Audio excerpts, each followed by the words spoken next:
Hi guys, as promised, I'm going to do a video on Bergen packing. As you can see behind me, a Bergen. This is my Bergen. I like this particular Bergen, and the reason why is because of its size, so I can get more equipment in there. It's one of the most common questions I get asked, along with what's your favourite, what's the best kind of boot, and the answer is very similar. It's down to your personal choice really, and what you're going to be doing with it. So if we look at the fan dance, for example, you've got a mandatory kit list, and you also have to meet a target weight. So the reason this kind of Bergen is quite useful, or at least the size of the Bergen is useful, is because you can easily get that equipment into the Bergen, and more importantly, you can get access to it, and that's the key element of what we're talking about here, is getting access to your equipment. And so you're not ended up like an admin vortex with your kit all over the floor to get to one single bit of kit. Now if you had a day sack or a smaller pack, the chances are if you need something, you're going to be digging into the Bergen to get to it, and again your kit's going to be everywhere. Not ideal if it's raining outside either, or snowing. So the two reasons why this Bergen's good is the size, but also because it's modular. And by that I mean, if you take a look at this, we've got a pocket at the front here. We've got pockets at the sides, we've got a pocket on the top, and we've got a pocket underneath the flap as well, underneath there, and you've got the main bulk of the body here. That's what I mean by modular. The pockets themselves, they come off, they're zipped, I'll show you that shortly. So a scenario could be the fact that someone's calling you on the fells, they're in trouble. Obviously you can see someone's injured, you've got some first aid in here. You don't want to take the whole Bergen across, so you can dump your Bergen and take your first aid kit and run with it. That's one example. There's plenty more. It's just good to be flexible, it's good to be modular. Okay, so that's the reason I like this type of Bergen. Again, you can put your equipment in certain places. What I will say is, once you do pack your Bergen, and I'll go through the kit shortly, when you pack your Bergen, make sure you know where your equipment is packed in the Bergen, so you can access it easily. And also, if you're part of a team, part of a group, if you don't pack your kit similarly, make sure you know where other people's kit is in their Bergen, and likewise they know where your kit is. If they need it for you or for them in an emergency, they can go straight to it. Get to know your own Bergen, get to know where your kit is in your Bergen. And try and memorise it and keep it in the same place, even if it means you writing on it initially, and then you'll start getting used to it. Okay, I'm going to go through the Bergen now itself, and tell you what I keep in the Bergen. But before I do that, I'll just bring this down. One thing I've had a lot of questions about is these straps. Okay, I'll lift it up so you can see. I tape these down. Okay. Now I've seen a few comments, and they're all valid comments. You know, there's more than one way to skin a rabbit, as they say. I tape mine down. You can use lots of different tape. This material type tape, sniper tape, gaffer tape, whatever you want to get. It's just an idea of making sure the straps are tied off. That's the end result. The way you do it is down to you. You can use Velcro. I've seen people use inner tubes of bikes. You can use sniper tape, use gaffer tape. You can use elastic bands, whatever suits you, but strap them down. The reason being is you won't be favourable if you basically in a strong wind and you smack someone in the face, or even yourself in the face, and that's what tends to happen with these straps, because they are pretty long when they're out. Okay, so basically tie them off, and there's quite a few of them on a Bergen, especially if you take the pockets off the sides. You've got even more, so make sure you do that first of all. Okay, going into the Bergen a little bit more.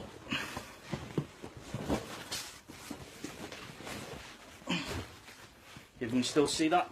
Okay, the top part, what I do in here, and again try and make the comparison between this and your Bergen, and you'll start to realise why you actually need a big Bergen. If you haven't got one, I'm not saying go out and spend loads of money to buy one. Just look for the future. This isn't just about the fan dance. It's going forward for ahead in the future. If you're serious about what you're doing, you want to take it up, then you know, you need to look at a Bergen this kind of size. This is a 120 litre, by the way, and that includes the pockets. If you didn't have the pockets, you know, you could be looking 60 to 80 litre Bergen is about right for the kind of tab. Okay, so top flap, what I've got in here is a waterproof jacket.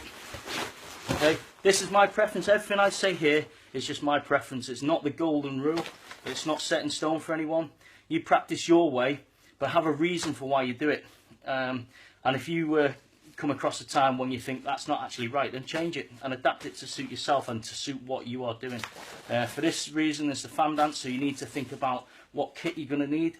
So you need your hat and gloves handy, you need your waterproof handy, you need your compass handy, you need your map handy. All these things you need to think about, right, okay, where am I going to put them so that I need them quite quickly? Okay, waterproof is one of them essential bits of kit you need at hand, almost straight away. And the reason I keep it at the top here is so that it's not a massive effort to get it out, and even more so to get it back in. If this was stowed away somewhere, the chances are it starts spitting down with rain. I'm going to think, well, hang on a minute, I'm okay at the moment, I won't bother putting it on yet. And that's when hypothermia will set in you know, down a couple of miles down the road. It's just down to bad admin and being a bit lazy. But do yourself a favour and have it accessible. The other element is I've got nothing else in that top flap, only that. So if I pull that out, I can pull it out fast, knowing nothing else is going to come out with it, like my car keys or my wallet or anything else, or my GPS. Okay, that is the only thing that's going to come out, and similarly, when I put it in, I can just shove it in, knowing that's the only thing in there. Okay, just the top tip. Okay, going further afield, as I said, the pockets. Okay, these just zip off, and there are civilian type Bergens that do this as well. So that just comes right off. They do fasten at the tops with the clasps as well. So I'm just going to break this down and tell you what I keep in here. Okay, so what I do, I keep all my first aid kit, all my survival kit in one, and I keep all my food and food making equipment in the other, in my pockets. Okay, so you won't be able to see this properly, but I'll lift up the separate items. I'm only using a phone to film this.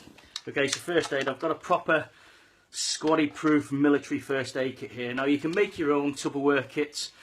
What I wouldn't advise is just buy one off the shelf and just put it in your Bergen. I wouldn't advise that. I've seen some people pull them out the Bergens and they haven't even opened them, so they don't know what's in them, and more so they probably don't know how to use half the kit that's in there. So adapt it to your own needs. Okay, so this one I've got here, I've adapted to my own needs. These cases you can buy, they're waterproof. And they've got foam inside, and it's good to have that, because the last thing you want is and we'll go into this shortly, last thing you want is things to rattle. Now you can hear that nothing's rattling. Okay, so if you have got anything rattling, make sure you either tape it down or pad it out with some cotton wool or something like that. Nothing should be rattling in Bergen. Rattling, it's not just about the noise. If it rattles, that means it's possibly or potentially causing damage to either itself or whatever it's rattling on. And it is just annoying, to be honest, so make sure nothing is rattling. So again, basic first aid kit. I've got a few of these. Any ex-military guys on watching this now know what that is. You can buy these off eBay. I've still got loads from when I was serving, and basically they're just a field bandage. Okay, they're the British ones. I've got an Israeli one as well. They've got a little tourniquet built into them, which is handy.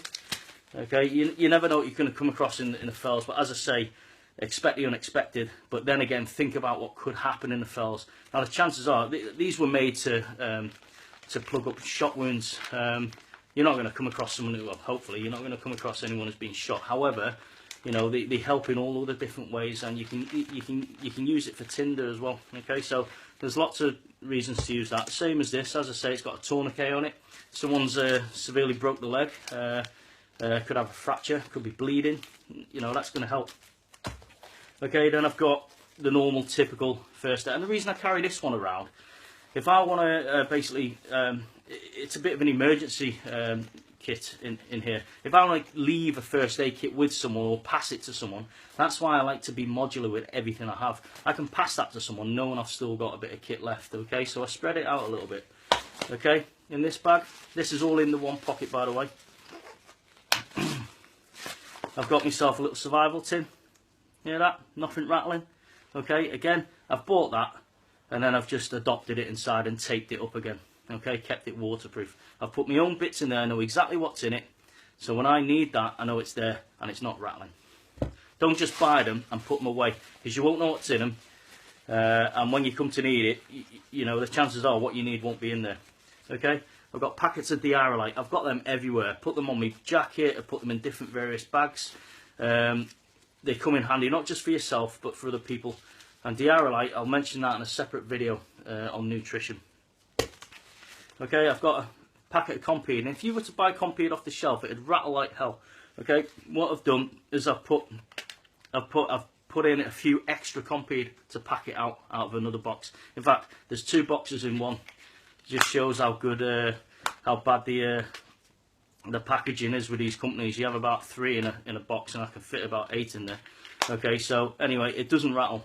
Either that or pack it out with cotton wool. Everything doesn't rattle. Okay. Separate bag again. Notice everything's in individual bags. Something I haven't mentioned is within that pocket, this is the liner. Again, waterproofed. Okay, make sure everything is waterproof.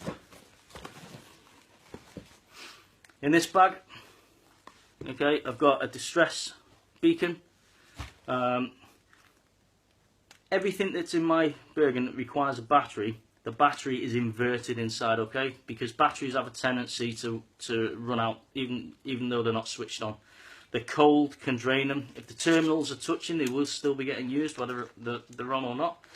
Okay, so make sure you invert the batteries. I'm just going to change the polarity now.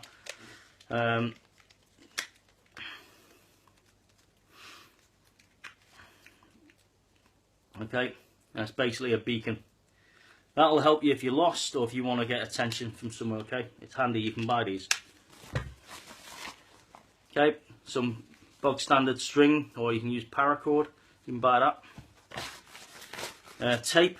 Now tape is brilliant for anything. Even if you cut yourself, tape yourself up, glue yourself back together.